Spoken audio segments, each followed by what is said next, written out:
I'm Chris Scalzo. I'm Matt Howell. And on this episode of The First Run, Matt and I are going to discuss Mission Impossible Rogue Nation. Well, I'm going to discuss it, and Matt's going to react and ask me pointed questions. We'll tell you what's coming up on Blu-ray and DVD this upcoming Tuesday, August 11th. And then we're going to run down the 5 best films of 1984, which I think at this point is an impossible task. If you've seen the films that came out that year, wow.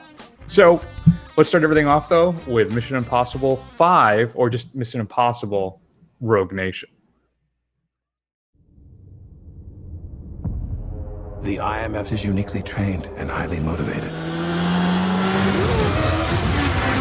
Specialist without equal, immune to any countermeasures. But it is an agency of chaos. The time has come to dissolve the IMF. Now, I want you to choose your next words very carefully. Where is Hunt? Last I heard, he was tracking the syndicate. How come the CIA has never discovered any intel regarding this syndicate? Do you want the polite answer or the truth?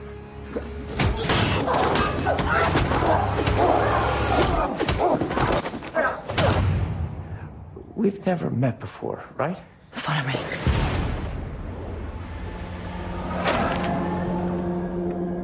Benji, Ethan, where are you? the Syndicate is real. A rogue nation trained to do what we do. An anti-IMF. They're coming after us with everything they've got. You ready? This may very well be our last mission. Let's make it count. So what's the play? You want to bring down the syndicate? It's impossible. Matt, Ethan Hunt is back, and this time he's up against an all-new... I want to... Wait, something about the Mission Impossible series I want to say, too. If you've seen any of these films, they are easily the most inept spy organization in history. There always seem to be moles in the organization. There always seems to be somebody going bad. I don't know what it is, but it is exceptionally poorly run. I don't know. So anyway, again, Rogue Nation. What happens is Ethan Hunt is been on the run, not on the run, but on the hunt. Pardon the pun, for this potential rogue. I'm not going to say nation. This rogue group of terrorists, basically an anti-IMF. All people that may have are missing in action or dead from different spy agencies from across the world have gone bad. And they're fermenting terror, trying to topple the world government led by this one guy who is a former IMF agent, basically kind of like the flip side of Ethan Hunt, and he's British. So he seems more intimidating that way. So Ethan is disavowed. They've shut down the IMF, and they're hunting Ethan and his crew. And then while Ethan hunts down all these bad guys to try not only prove they exist, but to stop them from destroying civilization as we know it. Matt, one thing I was worried about with this film is that Ghost Protocol, and we've praised it many times, that it was up there kind of with The Raid and when it comes to redefining action, right? And even Mad Max. Like there's stuff in Ghost Protocol you hadn't seen before. It's thrilling from start to finish, and it's a lot of fun. So I was worried that Rogue Nation, I mean, that's a big thing to have to follow up. And Rogue Nation right now on Rotten Tomatoes has a score of 93%. So that's pretty high. People really seem to love it. So I ask myself, is it better than Ghost Protocol?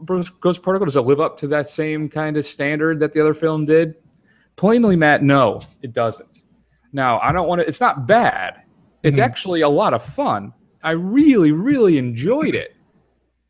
But it's not as good as Ghost Protocol. It just isn't. One thing that bothered me about it is that at times it felt like the biggest budget Scooby-Doo episode ever. Now, not as bad as Mission Impossible 2, when every 10 minutes somebody was pulling off a mask. But this one kind of had that same feel to it at times. And there's a part where there's one of those scenes coming, and you can kind of see it coming from a mile away. And he does pull off the mask, and it's a reveal, and you almost, you feel like the bad guy's going to say, if it wasn't for you dang meddling kids, I would have gotten away with it.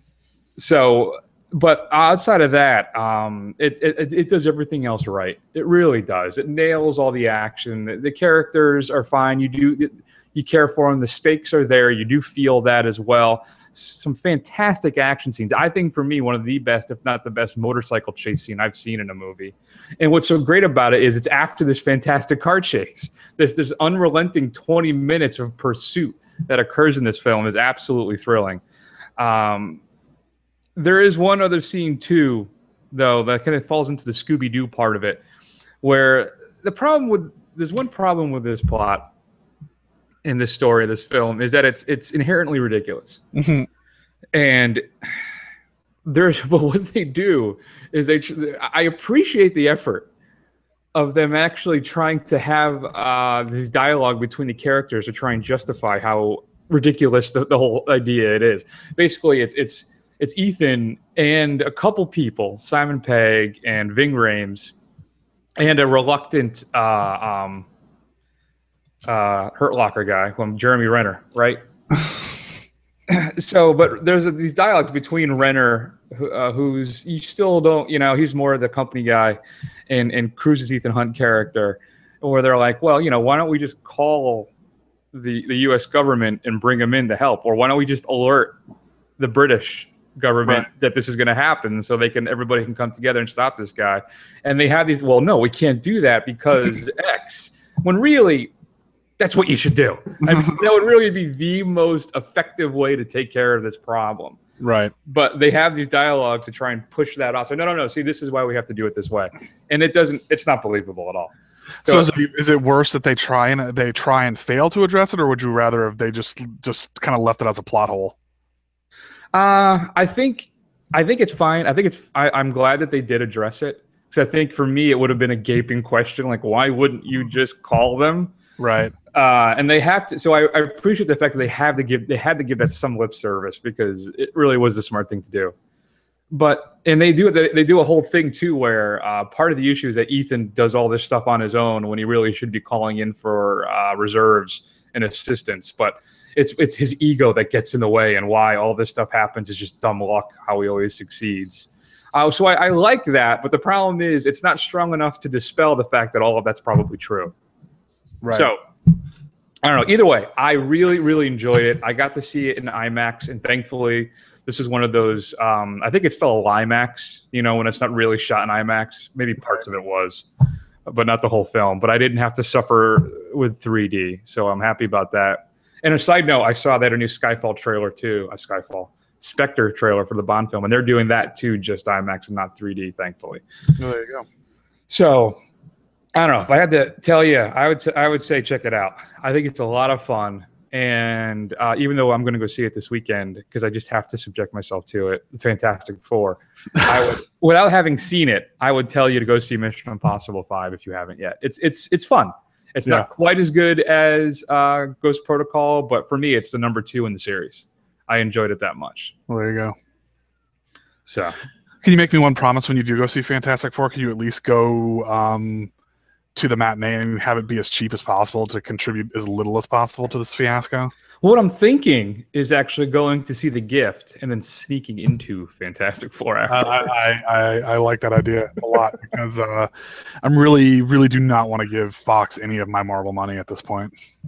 I can't, man. You know what? That thing is, I know we're not talking about it until next week, but I think when we talked about it earlier, we had said it was like an 8% on Rotten Tomatoes. I think it's up to 9 now. Oh, okay. And actually, yesterday it was up to 16%, but now it's back down again. As the rest of the internet reviews roll in. You know what? Let me tell you something, too. I'm going to give this a shot. I am, because I saw Terminator Genesis, and that is universally panned as well. And I don't think that was fair. I think it's fine. Right. It's okay. It's much better than 3 and 4, I think. Right. So I'm wondering if there could be a little more of that here as well, that the critics have it out for Fantastic Four. Yeah. Though 9% out of 145 reviews. But I mean, not to even further hedge our bets, but Rotten Tomatoes they'll give, if somebody gives kind of like a middling review, they'll usually put that in the negative category. Well, Well, they're a little more understanding though too than like a Metacritic, because Rotten Tomatoes I think brings in more genre reviews. Right. Though I gotta admit the genre reviews, like the sci-fi and comic book sites, they're probably even more severe against something they wouldn't like than a traditional, like a Richard Corliss or yeah. Well, I think the big knock against it. So, you know, Terminator Genesis had like I think a 26% looking at Rotten Tomatoes, but the audience score was 63% positive, whereas Fantastic Four has 9% and a 28% audience score. That's true. That's a good point. Even people coming out of the movies don't even like it. Yeah. Oh boy, what am I doing? Okay. Well, we'll see. So if you've had a chance to see Mission Impossible Rogue Nation, shoot us an email at feedback@thefirstrun.com. Again, check it out. It's a lot of fun. And I wrote up a little thing on the website. I don't know if you've been able to catch up with it, Matt, on the First Run website, but I've actually been doing stuff on it again, doing little news things. Okay. So there is going to be a Mission Impossible 6. So don't worry. You will get to see Tom Cruise in action again. I'm not sure what they're going to do this time. Last time they jumped out of a building, which I still think was absolutely thrilling. This time he's hanging onto the side of an airplane. And what's great about that is what I love when films do this is that big action set piece you see in the trailer for that's in the first like 8 minutes of the movie. So you have even more to coming at you as the film progresses. Nice. So there you go. So yeah, check it out. All right, so Matt, moving on then, we're going to tell you what's coming up on Blu-ray and DVD this upcoming Tuesday, August 11th. Not a lot of things, thankfully, for the listeners, but I'm still going to suffer and make you listen to this segment, though you could just fast forward to it. And I want to mention, too, that our Blu-ray DVD picks are sponsored this week by Arby's. Arby's, because your hunger is stronger than your memory. That's a little Arby's tribute. isn't that bad. It's not that bad. That was just a tribute, though, to something else. So okay. There you go. So Unfriended, Matt, getting released on Blu-ray and DVD. I think if you can get off iTunes right now. This is the horror film. This is the social media horror film where everybody goes online. The whole film basically is like on a USB cam or a laptop camera, and all these friends getting together. And one of their friends a year previously died. She killed herself because they released a video of her, a viral video of her, a really embarrassing one, and she couldn't take it, and she took her own life.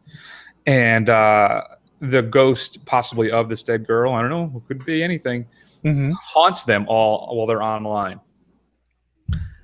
It totally works. We talked about this on the show a while back. You can track down that episode in the archive. But I'm telling you, I was surprised how effective Unfriended was. So if you like horror films, I'm telling you, you should check it out. It is actually well worth your time. Another film that I feel like just the title alone, as I get older and older, I seem to get more and more sensitive about these things. But the title alone to me sounds sexist, and that's Hot Pursuit. That's a film with Reese Witherspoon and Sofia Vergara. It's kind of like the all-female remake of Midnight Run, a classic film with Charles Grodin and De Niro. And where Vergara plays the criminal and Reese Witherspoon plays the cop trying to get her to wherever she needs to go. I don't know. I didn't see it. But that's getting released. And there's back when I was up in Pennsylvania, just to further hammer this home, I think it's out of Philly was the station, when they would do the advertisements for the reruns of Modern Family. They would show a picture of Sofia Vergara and say, bodacious ha-has. Which I was offended by that. I mean, well, okay. So I'm going to make 2 points first. First, I just want you to say, whatever. I think you need to take a break from whatever internet sites you're on or whatever you're watching, just because I didn't even go there with Hot Pursuit. I didn't even think of that until you mentioned it. So I think you're looking too deeply into it. I said I'm getting more sensitive as I get older. Yeah, I think you're getting a little overly sensitive there. But yeah, bodacious ha-has. Whoa! Wait a minute. No, I got to stop you on that. We'll get to the bodacious ha-has, which is offensive, I think. You're telling me that when they came up with a title for Hot Pursuit, they didn't at all take into account the fact that Sofia Vergara was going to be in that film. And that's basically her thing is and maybe this is even inappropriate, the spicy, hot Latina girl. That's her thing. Now, I don't want to say that because she's actually a good actress, and I think she's a very talented, but you can't tell me that they don't really trade on her appearance more than anything else. Honestly, I honestly had not even stopped to consider the deeper possible sexist symbolism that they were trying to get into with this film. I really, at the title, I guess, you know. But now that I've said it, does it occur? Does it make? Yeah, you're right, Chris. No, I mean, it makes me say, okay, maybe, Chris. I mean, maybe. But yeah, maybe. I mean, I don't know. I'm not. I don't know. I guess I'm just less outraged about all of this stuff than you are. Fair enough. You were the man who was offended by Sucker Punch. I was. Maybe I think that was the beginning of it for me too, because prior to that, I was all about it. You know, I had no problem with it whatsoever. But Sucker Punch for me was so over the top. It was so just patently ridiculous. I think I used that phrase entirely too much. Much like, what was the phrase I used to use all the time that you absolutely couldn't stand? Haunted. I was haunted by something. I think patently ridiculous is my new one I got to stop using. I think, come on. But here's the thing about Sucker Punch. You were all into it and I was all into it, but I think you were only offended by it because it was terrible. If it had been good, you wouldn't have had any problem with it. That's a fair point. That's entirely possible. So I want to quickly move on then. What about the bodacious ha-has? Now that's over the line. It is over the line, but you know, I mean, unfortunately, I watched that show for a few years, and there is a lot of jokes made at her bodacious ha-has, and how nice they are. But you know, I mean, at the same time, yeah, it's a progressive show, but it's an ABC sitcom. It's aimed at the middle of America, so that's what the kind of, you know, joke you're gonna get. That's true, and it is progressive, right? Because it does feature prominently a gay couple, so you got to give it points for that. But and you know what? I don't really blame Modern Family for that. I blame that local Philadelphia station that decides to run the commercials saying her bodacious ha-has.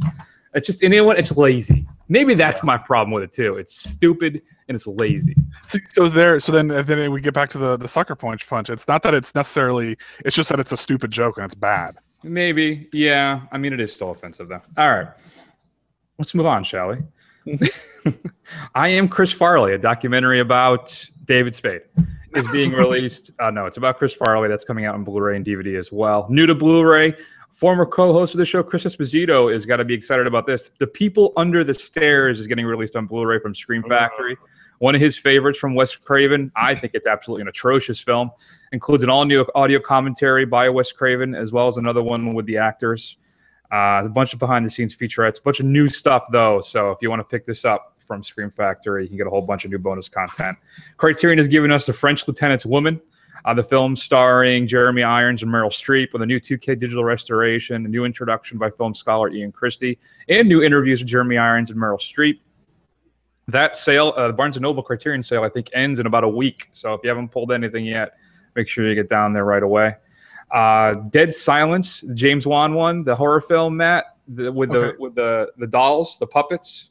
Yep. That's getting its Blu-ray release. I always kind of thought that was okay, but I think it's maybe more I am terrified of puppets and dolls. I think they're one of the more scary things in the world. Right. I don't know if it's because they signify like a more of an innocent time and childhood, and then having them be evil is, you know, what does it. It includes an alternate opening, an alternate ending, and some deleted scenes. That seems to be like a key thing for me, is I like commentaries and I love alternate openings and endings. I don't know why that is, but that seems to be my key thing. You know what I finally just started getting around to watching, though I only watched the first 20 minutes, so I have to finish it. The Star Trek Into Darkness group commentary was really interesting. Okay. So I got to finish watching that. Okay. Guess Who's Coming to Dinner, A Midsummer Night's Sex Comedy, Summer Lovers, and House of Bamboo, the Sam Fuller film, all being released from Twilight Time, so which means they're limited to 3,000 copies each. So if you're a fan of those films on Blu-ray, better pick them up. And then The January Man, Made in America. That's that Whoopi Goldberg, Ted Danson film. But for the two of them met and fall in love, and then a little while later, Ted Danson did that blackface thing, and he got in a lot of trouble for that. Remember that? How could I forget? Boys on the Side, Empire Records on Blu-ray for the first time, and then, of course, a big one for me, the standalone release, independent of the Scream Factory release, which I have, of Halloween 3. Unfairly maligned, one of the best Halloween films in the series. I don't care what anybody tells you. And then finally, your straight to DVD pick of the week, Matt. Do you want to go? I'm going to let you choose. Do you want to go with The Horror House on Highway 6 or Lake Placid versus Anaconda? Lake Placid versus Anaconda. All right, good. I'll go with Horror House on Highway 6. A college student, I just like this last part, is injured by a malfunctioning soda machine on Highway 6. His fellow students take him to a doctor who lives in a basement bomb shelter and awaits the second coming of Elvis Presley. Nice. They can't leave, and a killer stalks them with an axe. That's it. So there's a lot going on in there. And then I'll give you just for you, Matt, Lake Placid versus Anaconda. Anaconda is large enough to crush an SUV. Crocodile strong enough to leap onto speedboats. When they're not hunting for human prey, they're more than willing to take each other out. Actually, it says TK, TKAE. I'm assuming that's a typo. Get ready for nonstop bloodbath unlike anything you've ever seen in this heart-pounding battle between mutated crocodiles and genetically engineered anacondas. Packed with hot sorority girls, thankfully, big guns, and jaws massive enough to swallow a human in one bite. This is one screaming good time. Fantastic. So do you have any news for us this week? Yeah, I've got some. Although it looks like some you've already put on the website, but I'm going to say it anyway. I'll go right ahead. All right, so here we go. So Warner Brothers, in associating with Hasbro's Pictures, which is called All Spark Pictures, which I didn't even realize they had a movie division. They are officially moving forward on a new Dungeons and Dragons game, inspired by, I guess they were motivated by seeing the World of Warcraft footage at Comic-Con. They're going to have a real winner. They're actually in possession of a script written by a real winner, David Leslie Johnson, who wrote The Conjuring 2 and Wrath of the Titans. We haven't even seen The Conjuring 2. That's not Annabelle? No, there's a separate Conjuring 2. Annabelle is like an offshoot to cash in on it while they were making The Conjuring 2, which I think is actually coming out this year. But whoa. Wrath of the Titans is his other big claim to fame. Okay. I know. I mean, I was never really into Dungeons and Dragons or anything like that, so I'm not like super excited about this, but I know a lot of people, including such luminaries as Vin Diesel, play, so I mean, I know a lot of people love it. Fair enough. Yeah. Let's see. What else we got here? Prometheus 2 will start filming in January of 2016. Mm-hmm. I'm gonna butcher this name. Keenan Lonsdale has been cast as Wally West / Kid Flash for season 2 of The Flash, which you and I are both big fans of. I want to jump back for a little bit too for Prometheus 2. How excited are you for this? Not very. Prometheus, I think it's not as bad as people say it is. I mean, it's still bad, but it's not terrible. It looks really good, and it has some really good performances from a couple actors. I mean, I think if they can get their story beats together, hopefully it won't be too bad. Because I mean, it looked good. It certainly looked good, and I thought like David Fassbender was good in it.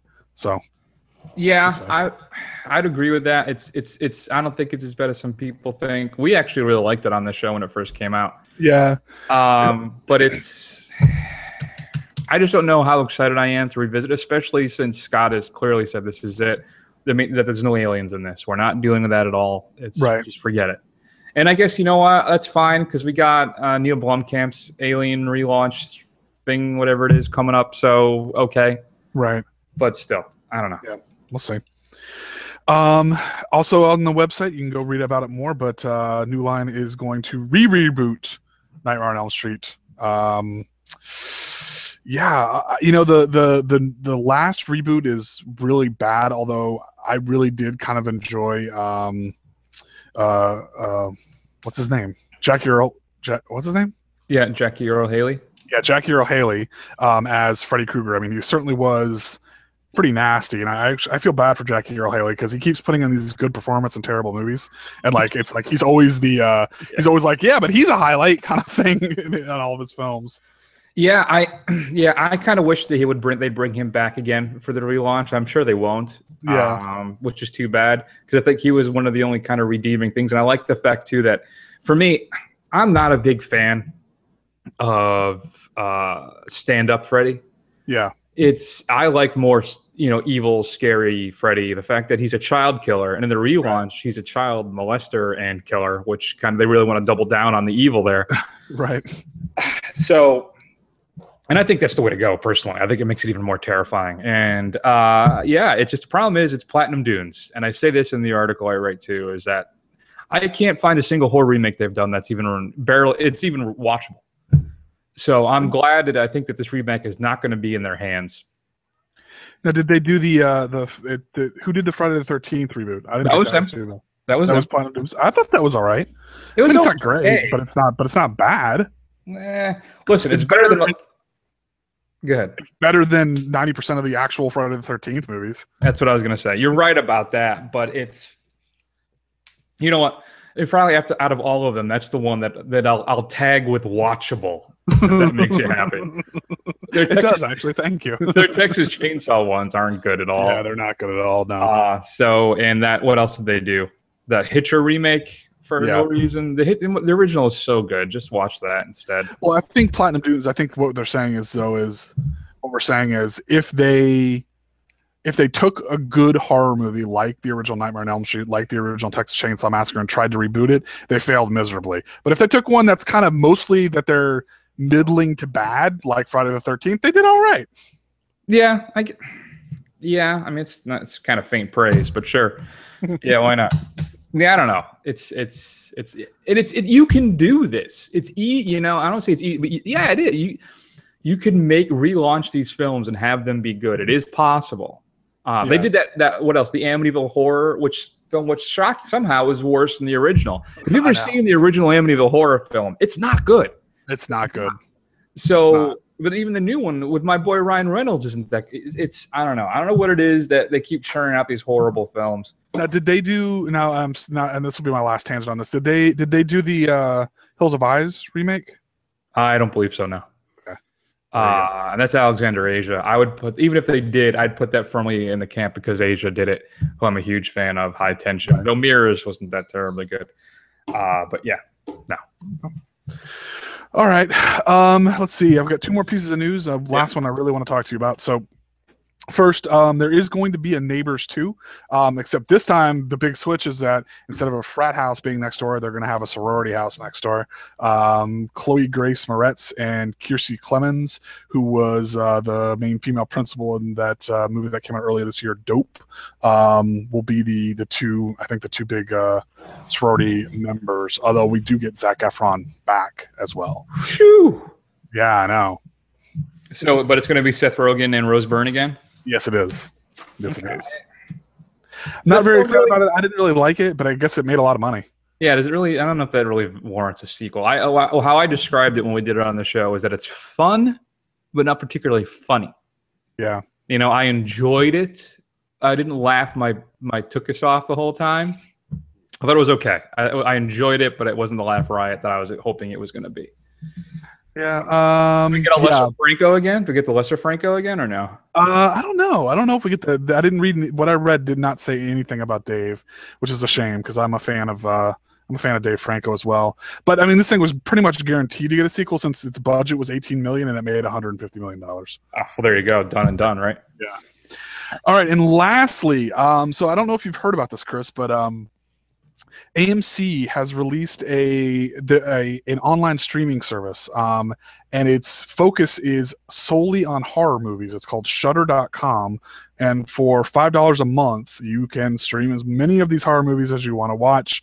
Right now, it just came out, and it's only got about 250, 300 titles available, but it's actually a pretty neat idea, and I'm actually hoping it catches on. And one of the coolest things in it, it's got a few of your classics, but a lot of it is more deep stuff. They have a lot of stuff from your Italian horror guys, Bava and Argento, and all kinds of stuff on here. So I mean, for $5 a month, I don't know. I might actually sign up and try it out and support it a little bit here. AMC, is this American Movie Classics or is this the movie theater AMC? Okay. Yeah. Yeah, it's still in beta right now.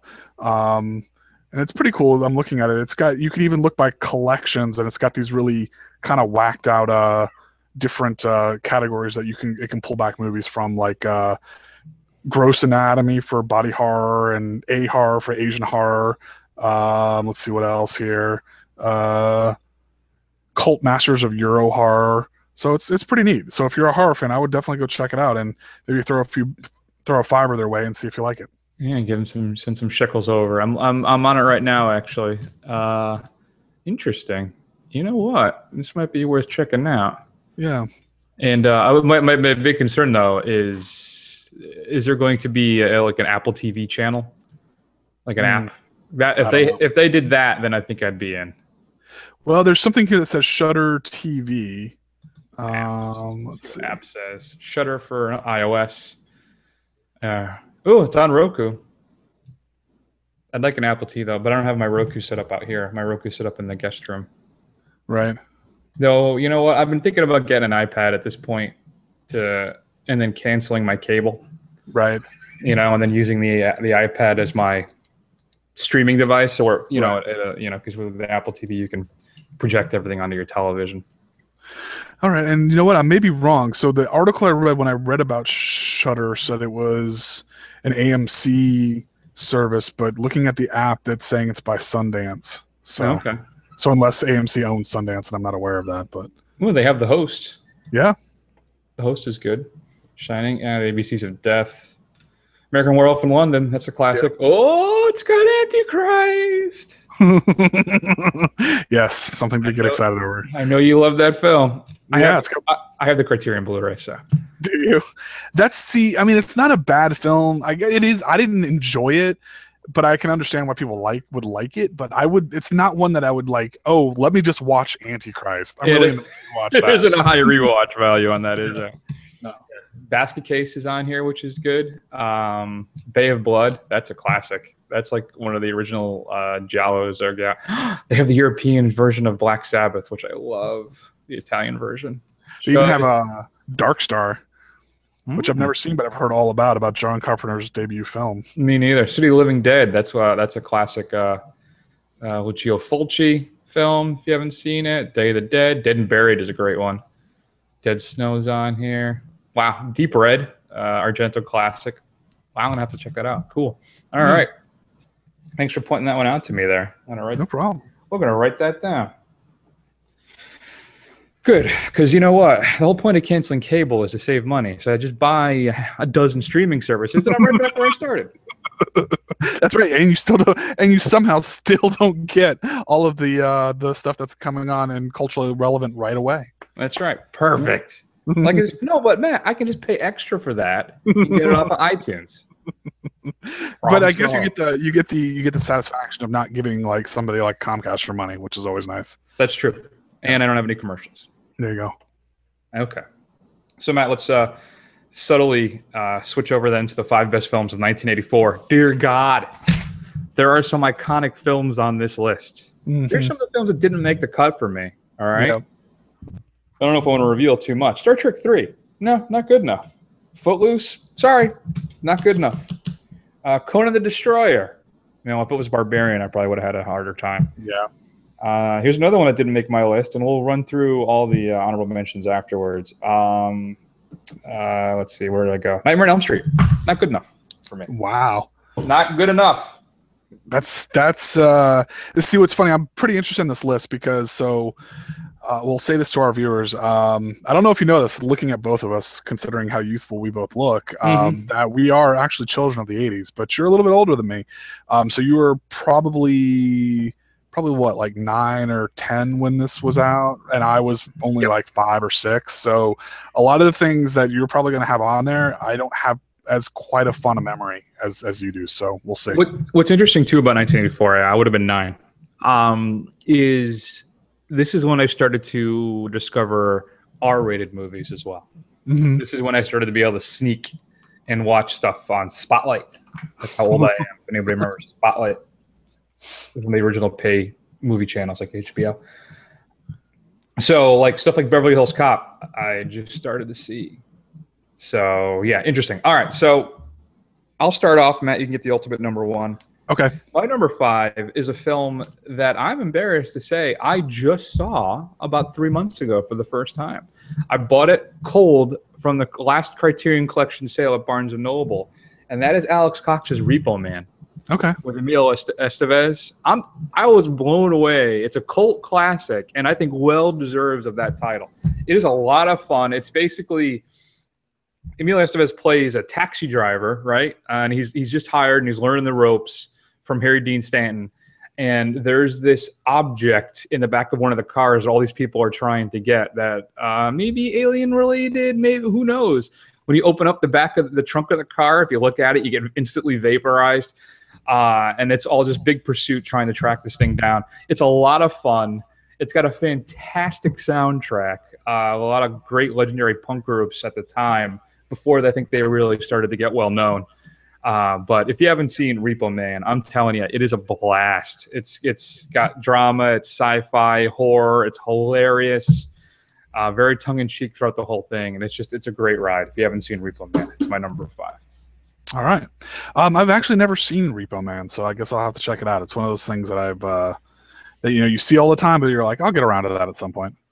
Exactly. That's how it was for me too. And then it was a sale. I always try, and I was like, you know what? I've heard great things. I'm a cult guy. Let me pick this up just for the heck of it. I'm glad I did. There you go. All right. So my number 5 is the first film. I believe it's the first film of one of our favorite sets of writer-director teams, and this is Blood Simple, which is the first film by Joel and Ethan Coen.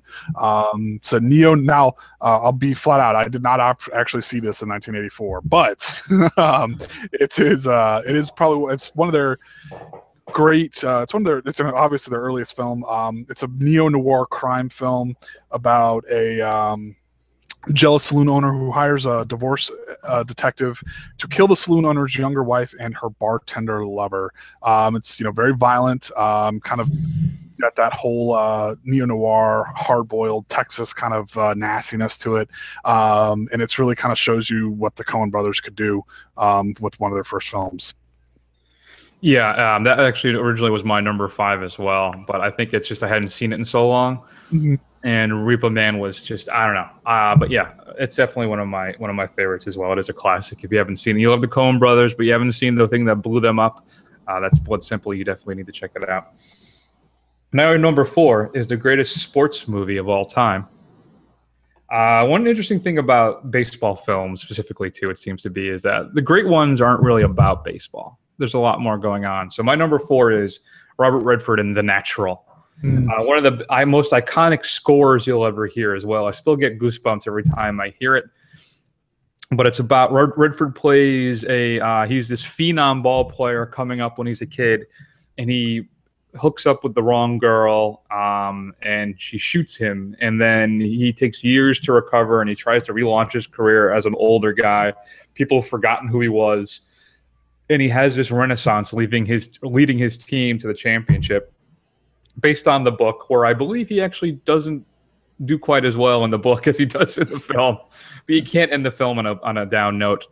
But it's fantastic. Redford's performance is great. I think it's one of his finest, and it just fills you up inside with warmth whenever you watch it. Especially at the end of the film. If you haven't seen The Natural, I'm telling you, it's the greatest baseball film of all time. I know Field of Dreams is a classic, Major League, a classic for a different reason. But it's just one of those, it gets you right in the feels. And it's exciting, and it's a Barry Levinson film, exceptionally well done. If you haven't seen The Natural, I'm telling you, watch it tonight. It's great. All right. Not on my list. Not on my list. What? Not on my list. That's upsetting. I know it is. But I don't like baseball as much as you do, but it is a good movie. All right, so my number 4 is a film that didn't make your list. I'm a little upset that it didn't. Is the original Nightmare on Elm Street. How can you not love this film? I watched it just the other day. I watched it 2 days ago, and it's about, as we talked about earlier in the show, it's about a child murderer who was killed by a group of parents, and his spirit comes back and wreaks bloody vengeance on their children in their dreams. Honestly, it's very atmospheric. It's got its bits of gore, but a lot of it is really just around tension. And what makes it scary is the fact that everybody has to go to sleep, and you're completely vulnerable in that state. I think Freddy in this first incarnation is he's very nasty. You don't get the kind of punny, jokey killer guy that you got in later events. In fact, when I was watching it, I had forgotten how you never actually get a good look of Freddy in the entire film. I mean, he's always in shadow. So, it's actually, it still holds up pretty well today. I think it's probably one of the great horror films of the 80s. Yeah, I would agree with that. It's in my list. It's on my. It's not in my top 5, but it's in my top 10. Probably would have been around 7. I was always more of a Jason guy, and I think what problem was I didn't see Nightmare on Elm Street when it first came out. I didn't really come into the series until it was jokey Freddy, right?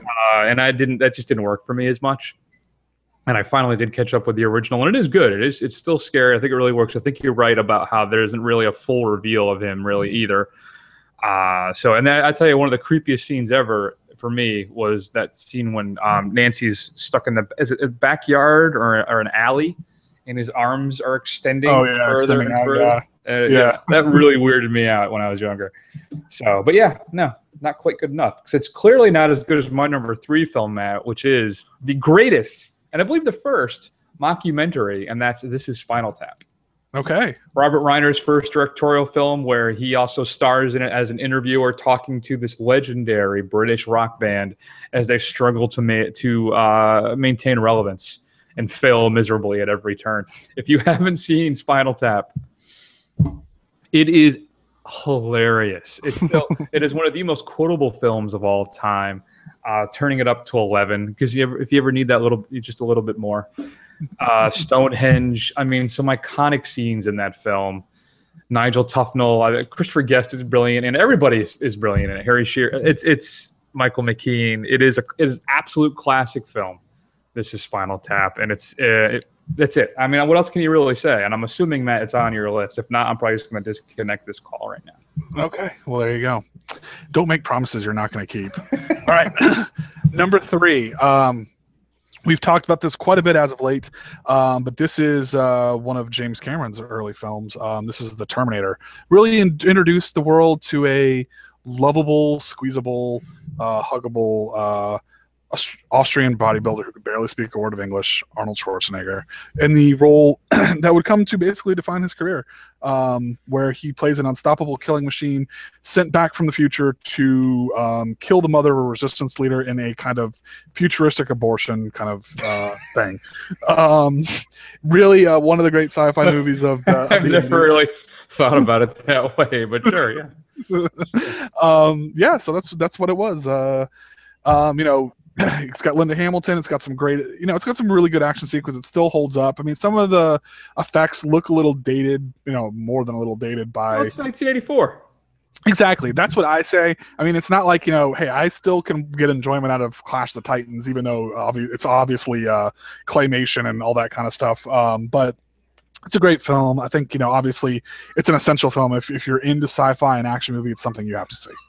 Yeah, Clash of the Titans. That's all. You know what? It's quaint and adorable because it's Harryhausen. It's stop motion animation, right. And there's an appeal to that. So there's a little bit of that here in this too in Terminator. I think what makes Terminator not my only just my number 2. It is my number 2. Okay. Is the fact that the acting in it on occasion is okay. Yeah. Linda Hamilton. I apologize, but she is not particularly strong, I think, in that first film. And that love scene between her and Michael Biehn is atrocious. I mean, it's not Watchmen bad, yeah. But it's still pretty bad. And when the strings swell up, when they're it takes you out of the whole film. It really does, and that's why it's only my number 2, and it's not my number 1. Well, you know what? But I mean, come on. Michael Biehn is a virgin, so it's got to be a pretty awkward love scene, okay? He was spending his formative years killing robots and watching people get blown up. That's true. That's a fair point. There's one movie on that hasn't made my list, and I'm assuming is coming up on yours. But as I'm sitting here, I think I've made a terrible mistake by not including it in my top 5. But I don't know. Anyway, so that's my number 2. Is all right. Well, my number 2 is your number 3, which is This Is Spinal Tap. You're right, absolutely hilarious. I don't know what else I can say that you haven't already said, but I will say this. The other thing that people seem to forget when watching this film is that the music is actually not bad. It's actually, some of it's pretty good. Tonight I'm Gonna Rock You Tonight is actually got one of the best has a really good guitar riff in it that every aspiring guitarist should learn how to play. I think that's a great point. I think it's one of the reasons why the film is so successful. Kind of like Tenacious D. Yeah. The music, it's funny, and the music's actually still really good. Yeah. I still find myself humming Big Bottoms every now and then. It's come in my head out of the blue, and I don't know why. Talk about mud flaps. My girl's got them. So my number one, this killed me to do this. It's not Temple of Doom. Okay. That's the one I was talking about just moments ago that didn't quite make the cut that I think really I had to seriously reconsider. But I think, you know what? I'm thinking it's the same one, and it's Ghostbusters. Well, it is Ghostbusters. Matt, that film had such an influence on me when I saw it in the kid. I actually got to see it in the theater when I was a kid. And I fell in love. I thought it was so wonderful. It was, for me, it was the pinnacle of entertainment at that point in my life. It really was. And I loved it because we're 9 years old. It's a little racy at times. Yeah. And I had a Ghostbusters hat. I had a Ghostbusters t-shirt. I was all about the Ghostbusters. I remember they had that phone number, and I tried calling it but it was 555, so it didn't go anywhere. But yeah, and it's still, I think to this day, I think it still holds up. Bill Murray is absolutely brilliant in that film.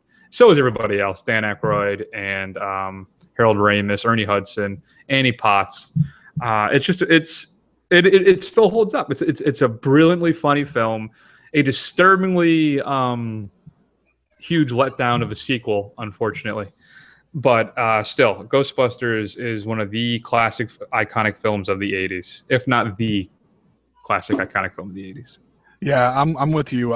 This was really, I was too young to see it in theater, but I did see it soon afterwards because it was really one of the first VHS tapes that we ever had. So I watched that thing so many times. I got to the point where I could literally say every line of dialogue in that film, and it was absolutely disturbing. And that's one of the things I almost kept it off because I've seen it so many times, and I can close my eyes and replay that movie like without having to watch it, that when I watched it today, I've just seen it so many times. That's the only knock against it for me, is that, you know, it's just from a personal perspective. It's like, God, I've seen this so many times that I don't even need to see it again. But otherwise, yeah, I mean, the whole Bill Murray, which, you know, coming out that I believe that a lot of his performance was ad-libbed, and they just kind of let him do whatever he wanted. It's one of the great comedic performances of that time period, maybe ever. And it really is, it can't be stressed enough how culturally significant, believe it or not, of how big that movie was. Yeah, it's almost magical how well that film came together. It really is. When you see some of the iconic, I shouldn't say when you see some of the supergroup comedies, when you bring all these stars together, especially lately, they don't seem to always work as well. But I'm telling you, everything came together perfectly for that film. It did. So, do you have any honorable mentions then? Yeah, I think we've touched on a couple of them. Beverly Hills Cop, The Natural, Conan the Destroyer, Footloose, Temple of Doom. I didn't put it on there because it's definitely by far the weakest. Are you sure about that now? Oh, well, that's true. I'm not thinking about 4, which is an abysmal train wreck. I don't even think. I just pretend that 4 doesn't even exist. So, out of those, yeah, The Karate Kid, which might be one of the 80th of all 80th movies. Good point. Also, Red Dawn, the second most 80th of 80 movies, came out. Gremlins, which I again watched until the tape broke when I was a kid. And believe it or not, I put David Fincher's Dune on there or David Lynch's Dune, because it's just so weird. I've never seen it, actually. You haven't? No. You're not missing much, but it's definitely kind of worth it to see Captain Picard as a killer bodyguard, which is kind of awesome. Interesting. I'll have to check that out then at some point. My honorable mentions are, like you said, too, Beverly Hills Cop, of course, Temple of Doom, Gremlins, Karate Kid, Footloose, Romancing the Stone, Star Trek 3, Amadeus, Chud. I had to get some love in for Chud. Cloak and Dagger, Conan the Destroyer, Night of the Comet, great little kind of throwback 50s horror film. Silent Night, Deadly Night, the original one. Yeah. And is that Garbage Day? No, that's 2. Oh, okay. And then Top Secret, and of course, if you haven't seen it, I just had the pleasure of seeing it last year, Streets of Fire, the Walter Hill film. Oh, it's so bad, it's good. So what we like to do with these segments, too, is run down the top 10 films of that year. So 1984, number 10 was the Leonard Nimoy-helmed Star Trek 3, The Search for Spock. Number 9, Romancing the Stone. 8, Terminator. 7, Footloose. 6, Police Academy. Didn't make our list. Number 5 was the Karate Kid. 4 was Gremlins. 3, Temple of Doom. 2, Beverly Hills Cop. And of course, number 1, Ghostbusters. I wonder what those numbers are adjusted for inflation, because it's at 238,632,000 when it came out. So probably, I don't know. What do you think? Like 650, 750, maybe. Who knows? So I just like to point out, I mean, I know we talked about last week about how the Oscar Best Pictures don't seem to hold any cultural significance past the first, the year that they were nominated. So these are the 5 nominees, and we've only mentioned one of them as an honorable mention. Amadeus, which won, Places in the Heart, The Killing Fields, A Passage to India, and A Soldier's Story. Now, I've only seen Amadeus and The Killing Fields. The other 3 I don't think I've even heard of, which just goes to show you that Oscars are shite.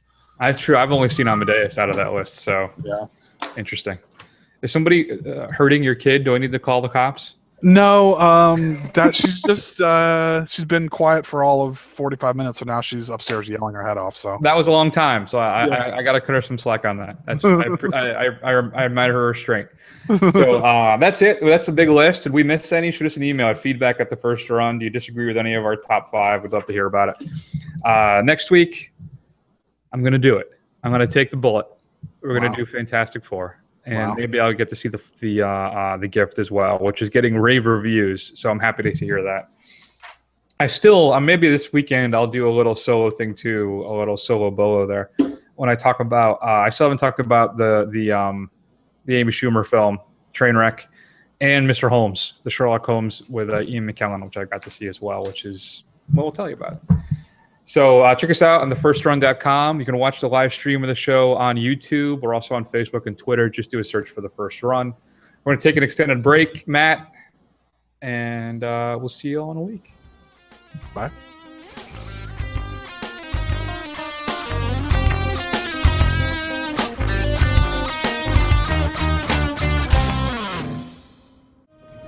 We've got to break out of orbit. You. Help us or die. I do not deserve to live. Fine, I'll kill you later.